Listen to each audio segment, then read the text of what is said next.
Kita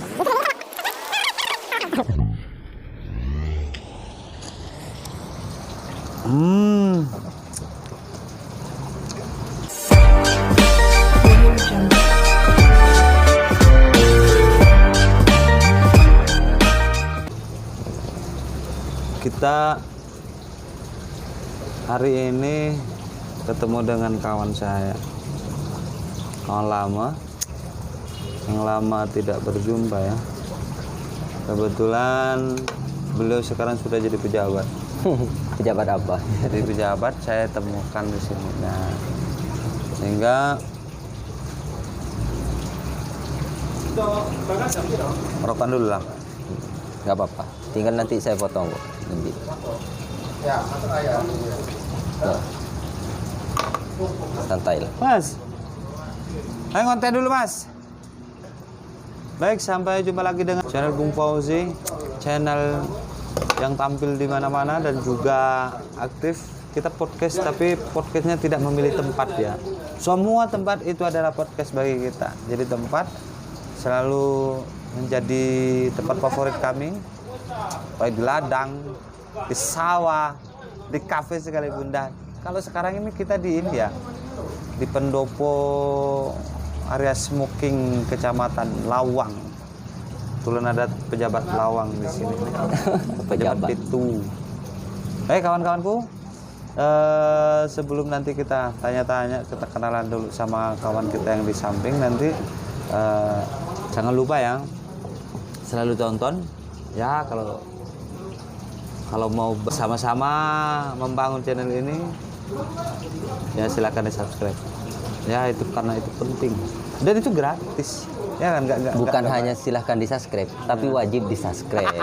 Iya betul. Kenapa? Ya Gini loh, kalau soal subscribe itu satu kan gratis, betul. nomor dua, ini suatu alam yang bebas. Membangun channel itu kan ringan Ya. Membangun channel ringan, tapi ada suatu kreator yang perlu dipersiapkan.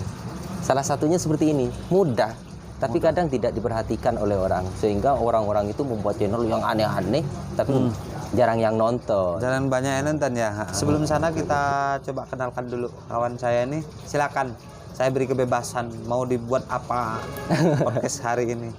Nah, ketepatan hari ini itu kan hari ulang tahun. Bukan ulang tahun. Ketemu udah lama, berapa tahun kita nggak ketemu ya? Dari terakhir 2020 ya. 2020 terakhir ketemu, dan sekarang ketemu kembali setelah pisah lumayan lama, gitu kan. Bersua kembali dengan saya di satu tempat Musamad ya. Nah, kalau di channelnya itu apa namanya saya? Musamad Lover. Wow. Sekalian promosi nama Pak. Iya. Biar tidak hanya Bung Fauzi aja yang penontonnya luar biasa, tapi di Musamad Lover juga banyak. Memiliki suatu edukasi yang sangat mendidik dan menarik juga channelnya. Betul. Nah, bro, kalau lama kan kita ini kalau kita bicara tentang lamanya kita tidak bertemu, kemudian hari ini kita bertemu, bahkan satu tempat lah ya. Iya. Satu tempat, di salah satu tempat. Naik kaki nggak apa-apa kan ya? Oh nggak apa-apa. Kan tempatnya satu tempat di sini maksudnya ya. Ada tempat.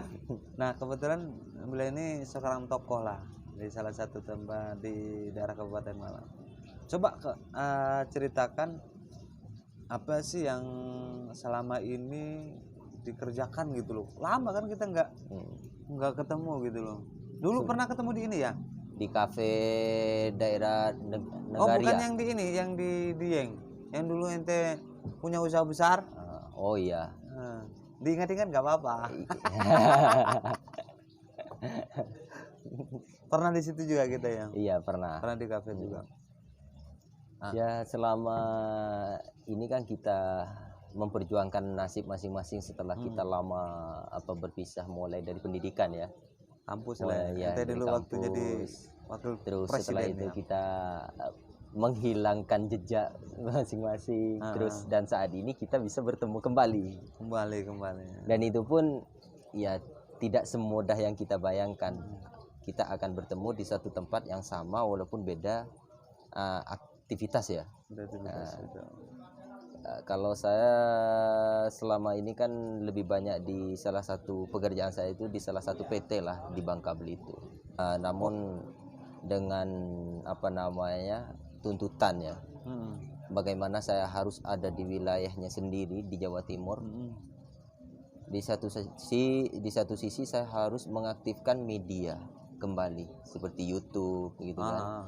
Hubungan sama teman-teman, akhirnya saya bangun di situ, ada suatu peluang untuk saya daftar di salah satu apa namanya di kepemiluan lah sekarang ini. Oh, PPK ya? Ya seperti itulah intinya. Tokoh ini bos. Jadi tokoh masyarakat. Alhamdulillah diterima dengan beberapa kali proses itu saya diterima dan saya jalani sampai saat ini ya sangat lumayan lah gitu kan. Lumayan memberikan motivasi, semangat, mendorong, mengangkat apa ya sebagai pribadi organisasi yang dulu. Oh iya. Sudah lama vakum berapa tahun gitu vakum gitu. Mulai tahun 2000 terakhir 2011 ya. Yang begitu luar biasa di daerah kampus saja. Nah, baru setelah itu kan di ekstra di luar gitu kan. Mulai dari keorganisasian masyarakat, mulai dengan yang lain, aktivitas yang lain, akhirnya tidak sebagus, semaksimal mungkin seperti waktu di kampus. Dan saat ini kembali pada dunia seakan-akan pada waktu di kampus. Nah, coba ceritakan waktu zaman SD misalnya, SD, SMA sampai kemudian kok bisa di Malang gitu. Karena bukan asli Malang tuh. Saya kalau aslinya dari Arodam ya. Madura lah. Ya. Madura. Saya di SD sampai ke SMA itu kan di Madura, di wilayah sendiri. Dan saya nekat loh sebenarnya. Nekat berangkat ke Malang itu pamit ke orang tua, seumur-umur tidak tahu tentang masalah Malang. Oh, tidak pernah keluar gitu? Belum pernah. Berangkat tanpa ada yang ngantar, saya pakai denahnya dari promosi kampus ya, salah satu kampus di Malang. Berangkat sendiri? Iya. Luar biasa. Saya bilang ke orang tua kalau ada yang jemput di Bungorasi. Sebenarnya nggak ada. Belum ada jembatan, Man? Belum ada. Oh, belum ada? Belum ada. Jadi saya berangkat pada waktu itu sembarang lah yang dibaca. Sembarang dibaca, takut nyasar dan semacamnya. Tapi alhamdulillah pada waktu itu saya diterima di salah satu universitas. Ya salah satu universitas dengan ya kayak undangan lah sifatnya ya. Prestasi gitu. Prestasi ya. Waktu itu prestasi. Kalau sekarang nggak ada prestasi prestasi ya. Terus kemudian kan kita itu ketemu di ini ya. Aku kenal sama Samen itu pertama kali di ini. Boleh ngopi ya? Oh, silakan. Di mana? Di badan. Nah, pertama itu di Badan Eksekutif. Oh, iya. Oh, bukan di Senat ya? Bukan di Senat. Enggak, aku nggak pernah di Senat. Oh, langsung di eksekutif. Oh iya, di eksekutif ya, di eksekutif mahasiswa. Kenalnya di situ. Dengan beda jurusan, kalau saya di geografi ya, pendidikan sama bahasa Inggris ya. Pinter bahasa Inggrisnya ya. Jelas. Nah, beranjak dari situ kan kita sering aktif kan, kegiatan di mana-mana. Bahkan waktu itu zaman kampus kita luar biasa kan ya, banyak mahasiswa, banyak manusia sekali. Sampai kita itu masih ingat nggak? Waktu berangkat ospek ke mana? Coban Rondo. Coban Rondo itu berapa tentara itu?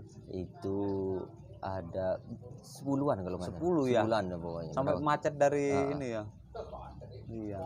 Kita berapa hari dia? 2 hari atau 3 hari di sana? 3 hari kalau nggak salah.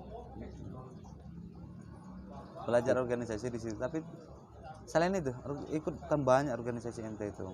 Sebenarnya kan bukan banyaknya organisasi. Yang saya tekuni pada waktu itu memang di kemahasiswaan intern sama ekstern gitu. Dari situlah membangun relasi, tapi setelah keluar kegagalan yang berada di posisi saya sebagai organisatoris ya pada waktu itu, setelah keluar dari kampus kan menghilangkan jejak karena faktor bisnis, tergiur di situ.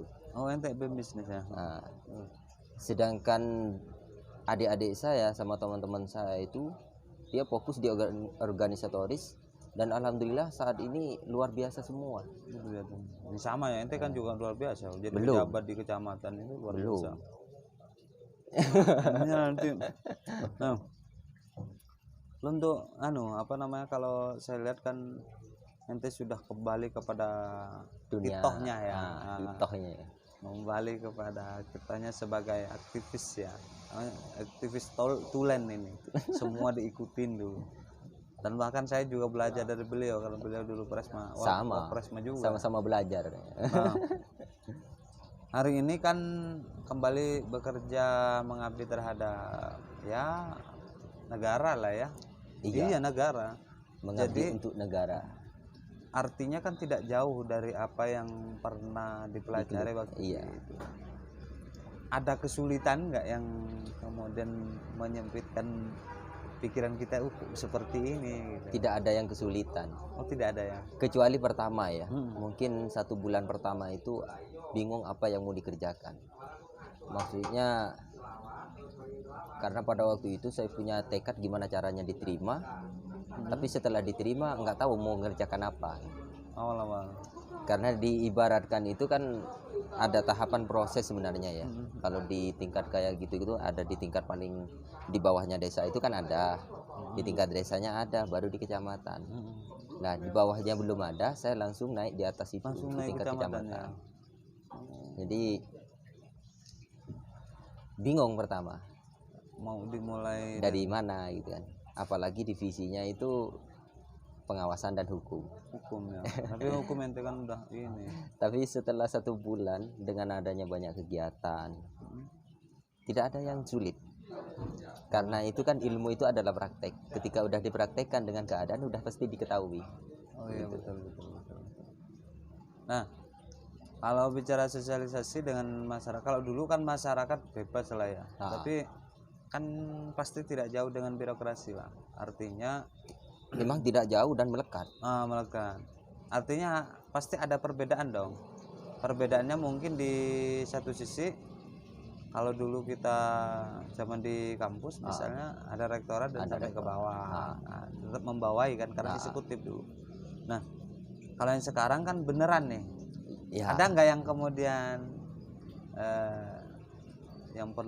yang ada kesamaan atau ada yang perlu Sebenarnya dieksplor gitu? kesamaannya itu banyak sebenarnya. Dimana yang ada di dalam kampus itu kan adalah bagian satu cermin untuk yang akan kembali di masyarakat. Gitu kan. Keuntungan berorganisasi di kampus kan di situ sebenarnya. Yang perlu dieksplor, yang perlu ditunjukkan di masyarakat di mana kita akan beraktivitas. Sangat-sangat melekat. Kalau berkaitan dengan kalau di kampus ada rektor, ada pimpinan di bawahnya, kemahasiswaan yang akan menjaga kestabilitas dan semacamnya. Ya sama, di pemerintahan ya sama. Ketika ada di tingkat kecamatan, di kabupaten juga ada. Cuma bagaimana menjaga marwah kan di situ kan. Segala sesuatu itu akan berakibat baik dan tidaknya marwah dari aktivitas itu betul-betul dijaga. Karena untuk menjaga nama baik itu, bagaimana ketika udah selesai pengabdian itu terbangun nama baiknya, terbangun nama cerita-cerita sejarah-sejarah yang baik. Sebagai penyelenggara, sebagai bagian dalam suatu sistem yang baik, bagaimana gitu. Maka harus terbangun mulai dari saat ini, di saat beraktivitas. Jadi saudara kan lagi ini ya di hierarkinya, kalau hierarkinya dari KPU ya. Iya. KPU Badan Ad Hoc di kecamatan, PPK. Nah, karena kita masuk di sana nggak apa-apa kan, kita mau tanya tentang misalnya sedikit pandangan. Ya, secara umum boleh lah. Secara umum, tidak boleh spesifik ya. Iya. Kan bukan ente dukung siapa gitu kan. Kan bukan kampanye. Bahaya nanti.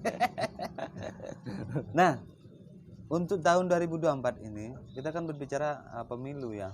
Kita korek-korek sedikit pemilu lah. Wah, Karena kebetulan ente yang bagian itu. Pemilu 2024 4 ini KPU mau bawa kemana gitu. Kalau Harus kita lihat berintegritas, sejarah kan ada beberapa banyak sekali persoalan-persoalan tentang KPU, tentang persoalan politik yang cukup lumayan. Persoalan itu mesti ada. Mm-mm. KPU dibawa kemana? Yang bisa membawa itu untuk di tingkatannya sendiri adalah diri sendiri, Wah, bukan orang lain. Ketika saya tadi menyebutkan masalah marwah, heeh. menjaga integritasnya. Wah, betul. Kalau integritas kita jaga, netralitas kita jaga, aturan mainnya kita laksanakan dengan baik, mesti aman. Cuma seamanah-amanahnya di dalam penyelenggara, di dalam suatu hari raya, mesti ada problem. Itu udah pasti. Cuma segala sesuatu yang pasti itu bagaimana caranya mengantisipasi dengan cara yang autentik. Jadi mulai dari tahap sekarang ini kan udah melakukan suatu yang namanya Verifikasi ya. keorganisasian, sosialisasi, pengeratan di dalam intern, hubungan dengan partai-partai gitu kan. Itu kan penting. Tujuannya apa? Terutama sebagai saya pribadi ya di dalam pengawasan, itu kan penting untuk menjaga stabilitas itu. Tidak ada lagi. Nanti penyelenggara dong, bukan pengawas dong. Saya pengawasan. Oh, Kan di ada bagian divisinya. pengawasan. Iya. Di Pengawasan hukum. dan hukum. Bukan, kalau sekarang bukan organisasi. Kenapa? Enggak jadi satu dengan organisasi dah. Wih, mantap, luar biasa. Nah, Jadi kan di dalam badan RKUD itu kan ada divisi-divisi. divisinya hukum sama keorganisasian? Bukan. Bukan, itu di ini apa namanya ketua ya. Oh, Itu langsung kalau melekat di ketua ya? keorganisasian itu kan ada di Panwascam. Tapi kalau untuk di apa namanya logistik sama teknik, terus data, operator, Teknis ya. parmas sama hukum. Oh. Nah, saya di bagian pengawasan dan hukum. Jadi Operator itu bagian data, Bang. Iya. Divisi data. Saya pernah dulu nyoba-nyoba. Nah, kita pemilu sudahlah. Nah, kawanku ini dari penyelenggara ini kan tidak tetap ya kalau di kecamatan. nggak tetap, yaitu yang disebut dengan pengabdian yang tadi itu, bagaimana menciptakan sejarah yang baik gitu kan. Berarti kan pengabdian bersifat sementara kayak gitu kan. Beda dengan KPU Sudah atau Bawaslu 5 tahun 5 tahun. karena mereka sudah ditetapkan. Nah, untuk ke depan rencananya mau kemana? Saya untuk ke depan itu adalah membangun apa yang saya kerjakan saat ini. Yang saya kerjakan saat ini harus menjadi suatu tolak ukur arah ke depannya. Gitu kan. Investasi dulu lah ya. Iya. Bukan saya harus punya ada di satu titik A, satu titik B, nggak bisa. Investasi saat ini apa? Membangun kepercayaan, integritas pribadinya ini apa? Sumbangsih saya di pribadi ini apa? Mampu nggak saat ini? Gitu kan. Ke depan kan artinya ada dong target-target yang kemudian nanti pencapaiannya harus seperti apa, karena kita lihat nih kalau saya lihat kan kerjanya tidak jauh dari politik kan. Target itu kan sama dengan bayangan manusia kan. Setiap kita jalan bayangannya mengikuti gitu kan. Cuma bayangan itu kan tidak tetap ada di sebelah kiri dan sebelah kanan, ada sebelah kiri. Kadang ada di sebelah kanan, ada di depannya, kadang di belakangnya, kadang pas lurus gitu. Jadi menyesuaikan gitu kan. Jadi tidak bisa lah gitu kan. Tidak bisa. Enggak, artinya kan begini. Kalau saya lihat kan tidak kan jauh. Kalau saya lihat dari sejarah yang tadi dulu berorganisasi sampai detik ini kan mau pergi kemanapun kan tidak jauh dari situ. Akhirnya kembali ke situ juga gitu. Iya. Artinya ada dong kemudian planning yang ke depan ini aku harus seperti apa gitu. Yang penting investasinya kalau saat ini saya. Investasi iya. Investasi nilai-nilai yang harus saya kerjakan, tolak ukur saya ini tercapai nggak hari ini gitu. Baru kemudian ke KPU ini. Untuk selanjutnya Allah a'lam. Nah, soalnya daftar KPU kayaknya nih. Belum, jauh gitu kan. Coba. Jadi kita saat ini adalah menjaga komunikasi, kerja nyatanya seperti apa, membuktikannya seperti apa di ke bawah dan ke atas. Nah, baru kalau 2 langkah ini kita lakukan, bolehlah melihat ke atas ini. Tunjukkan integritas. Tapi kalau belum, jangan dulu. Tapi harus punya ini ya. Apakah harus berusaha? Ya wajib. Ya. Harus. Ya iyalah. Kalau nggak berusaha Nah, gimana iya, nanti? nah itu. Nah, karena saya melihat dari itu ya, pesan nih buat para aktivis misalnya, buat para orang yang lagi berjuang seperti saudara nih, jadi apa namanya? Jadi YouTuber.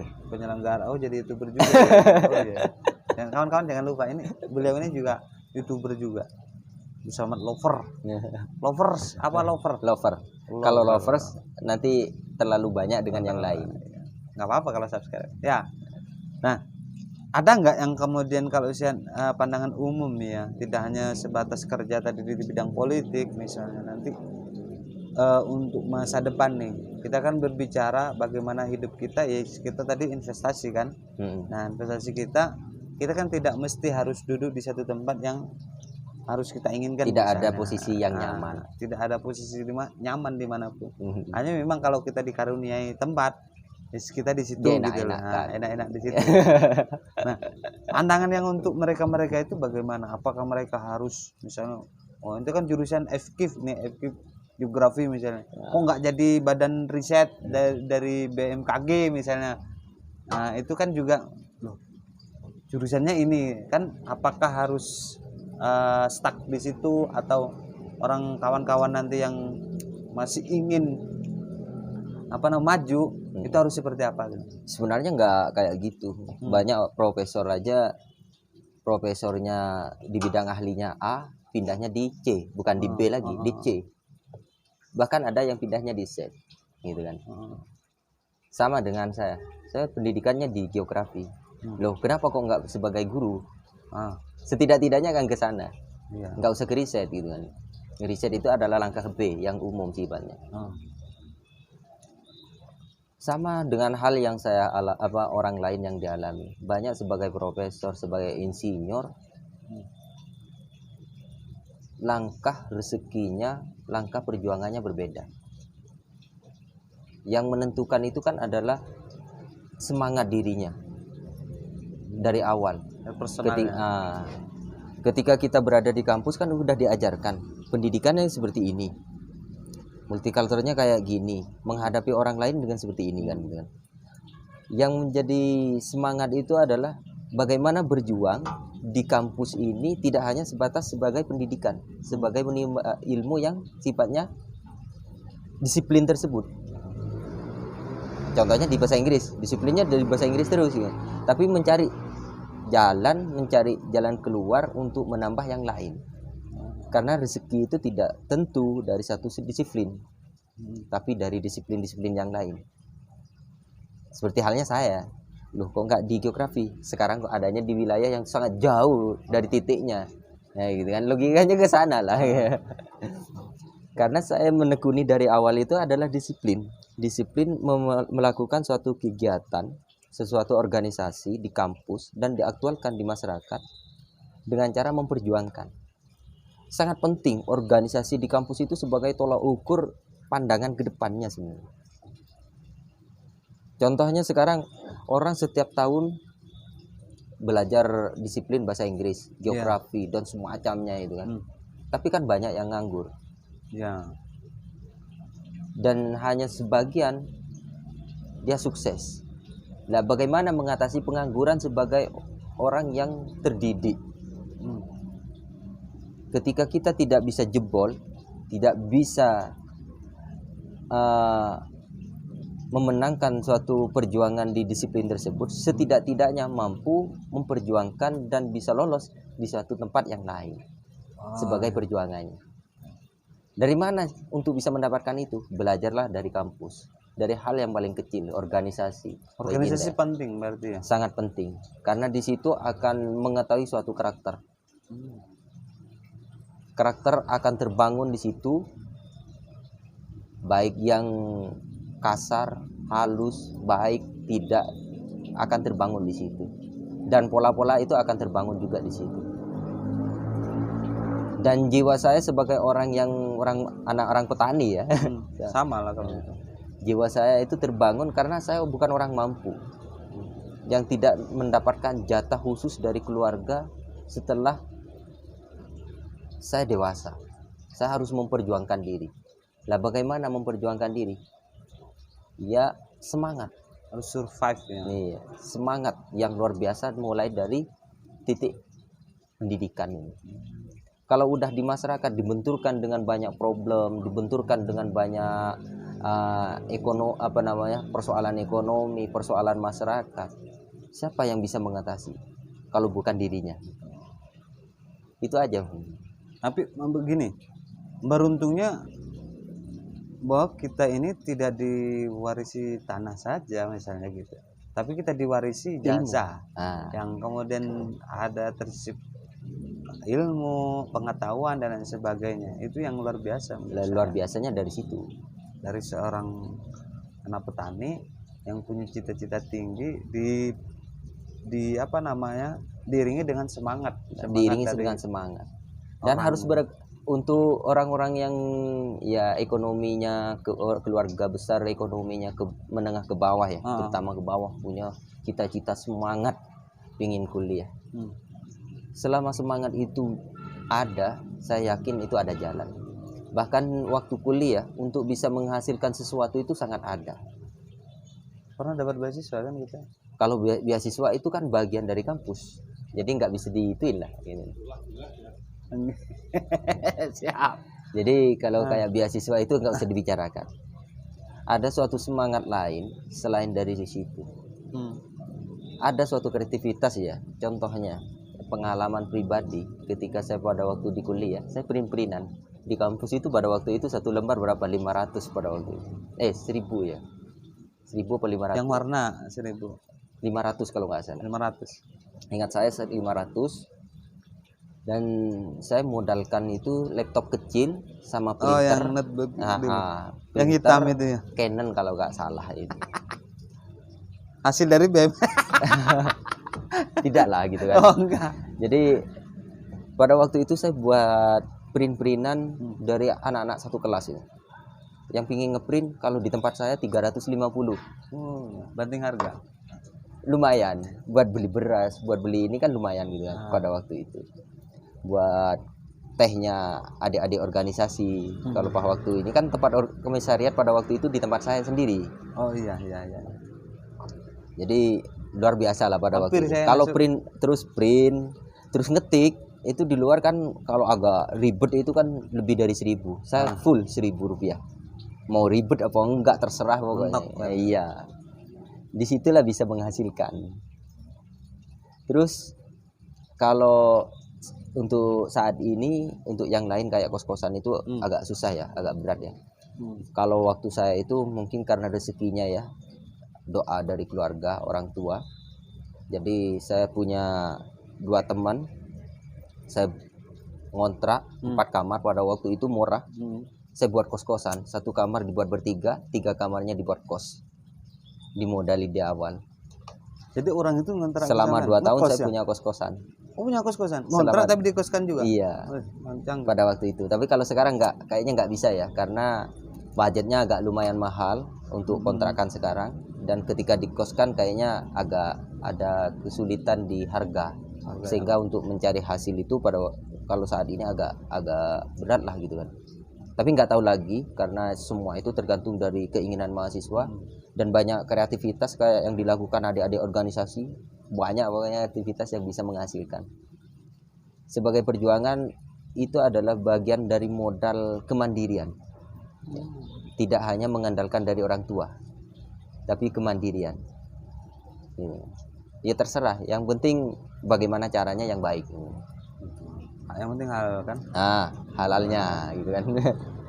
Jadi kawan-kawan, kuliah tidak hanya sebatas kita belajar di atas bangku ya, berarti kita harus ada survive-nya juga, karena berangkat dari bagaimana kita juga belajar itu tentu pendewasaan yang ditekankan kan begitu ya, Wajib itu. wajib itu.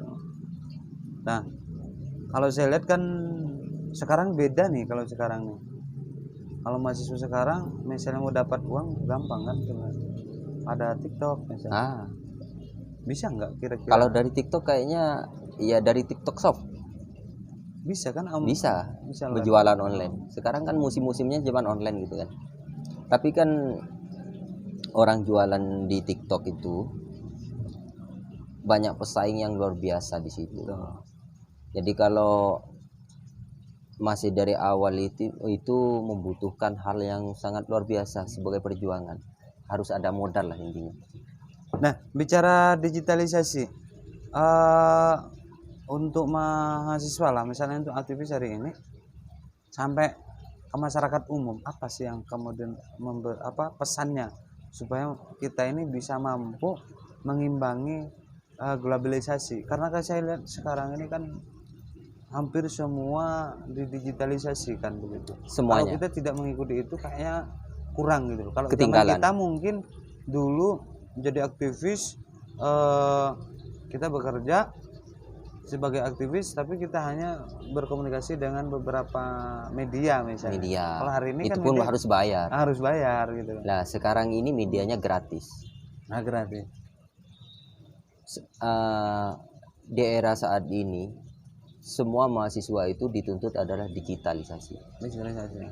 Siapa yang mampu di situ untuk menguasai digitalisasi, maka dia adalah sukses dari awal. Tidak harus mahasiswa, siswa pun bisa. Hari ini ya? Iya. Bukan hanya bisa untuk sebagai TikTokan, sebagai Facebookan, sebagai YouTubean, nonton, sebagai penonton. Tapi mampu mengelola kreativitas, ada suatu kreator yang menarik, yang mudah ditonton oleh orang. Mudah diterima lah ya, diterima di masyarakat. Tidak yang nyerempet. Kalau nyerempet boleh nggak? Ada risikonya. Boleh. Tidak ada yang tidak boleh kalau di dunia digital. Tapi kan risikonya itu sangat tinggi. Gitu kan. Kalau bisa itu menjaga hak. Gitu kan. Yang mau menyerempet tapi tidak nyerempet, ini boleh aja gitu kan. Seakan-akan mau menyerempet tapi tidak nyerempet. Ada batasan tertentu yang dijaga. Boleh. Kenapa? Kadang hal yang seperti itu untuk memudahkan memviralkan suatu tindakan tersebut di media. Pesan terakhir nih, pesan edukasi ya, pesan edukasi untuk kawan-kawan, untuk masyarakat luas lah, umum lah. Bagaimana nanti kita mengimbangi digitalisasi, kemudian beraktivis, berorganisasi sampai bekerja. Karena bekerja kan terkesan ini paradigma lama yang mungkin ini bukan rahasia umum ya.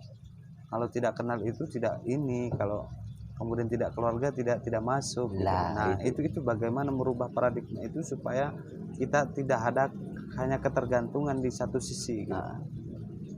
Ketergantungan itu di masyarakat sampai sekarang masih ada.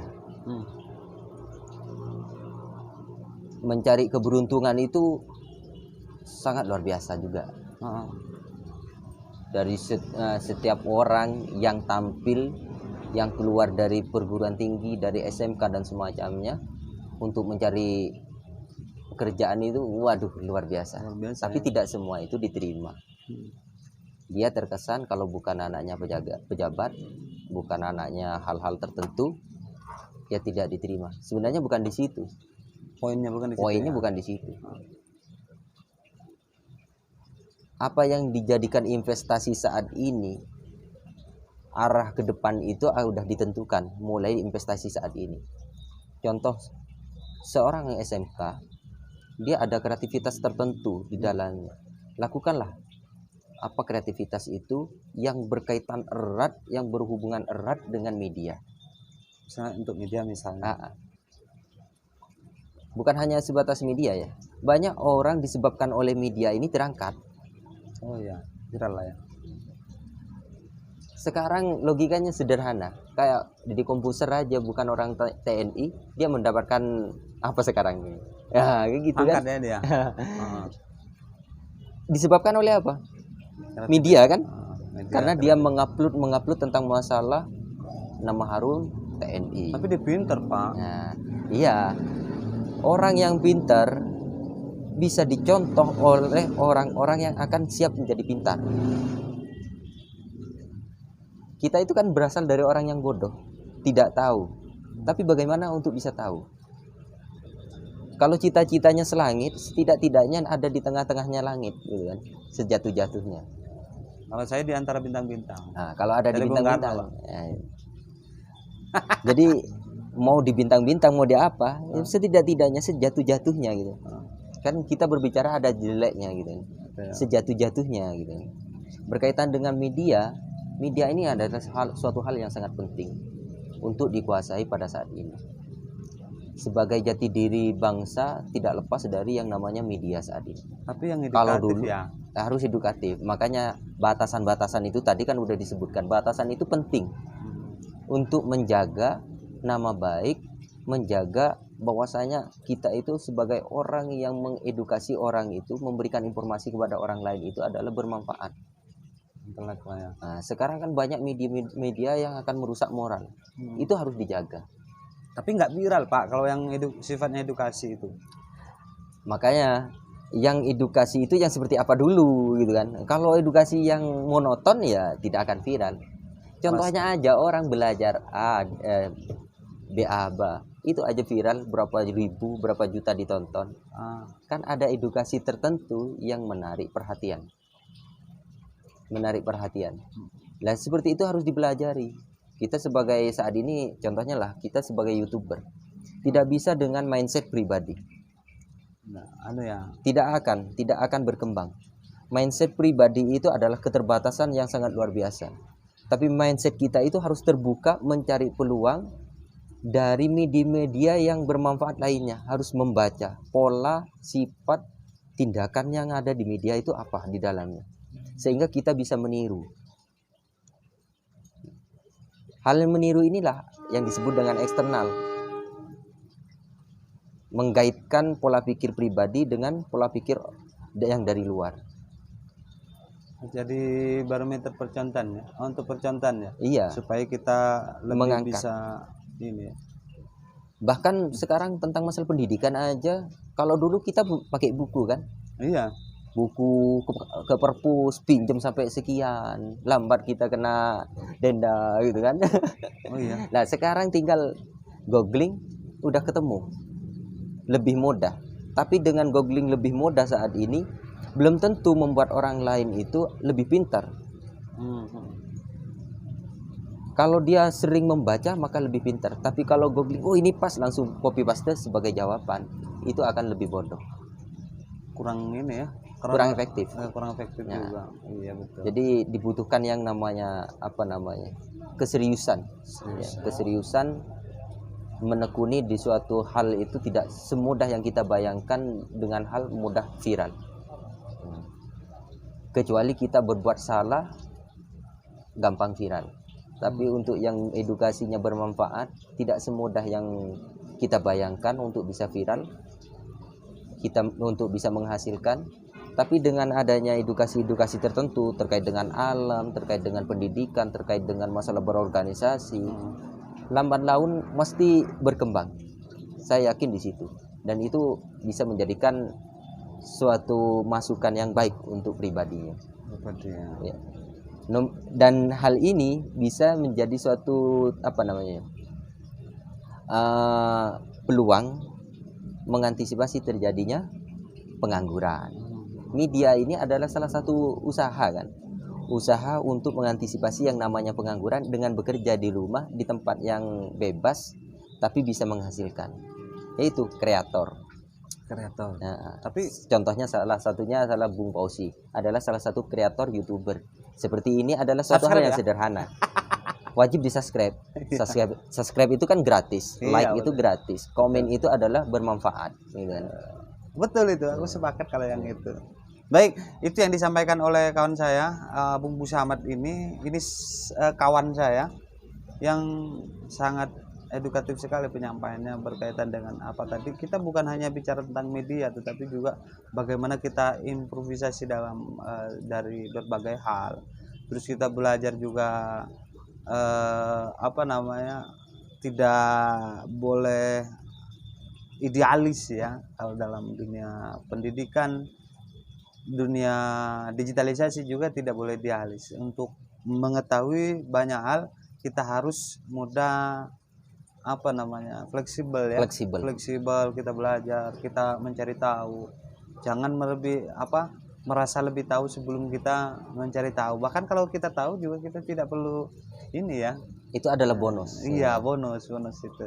Misalnya nanti menghasilkan, bahwa itu juga luar biasa, bahwa satu usaha tidak akan pernah berkhianat sama hasil begitu ya. Usaha itu tidak mengkhianati gitu. Iya, tidak mengkhianati hasil. Itu kawan-kawanku semuanya dari saya untuk sementara. Nanti kita bisa kembali lagi dengan acara yang lain mungkin ya. Ada pesan terakhir? Pesannya cuma satu, semangat, subscribe, tonton terus Bung Bausi, dan jangan lupa di Bu Samad Lover juga. Oke, siap. Salam ketua. Terima kasih.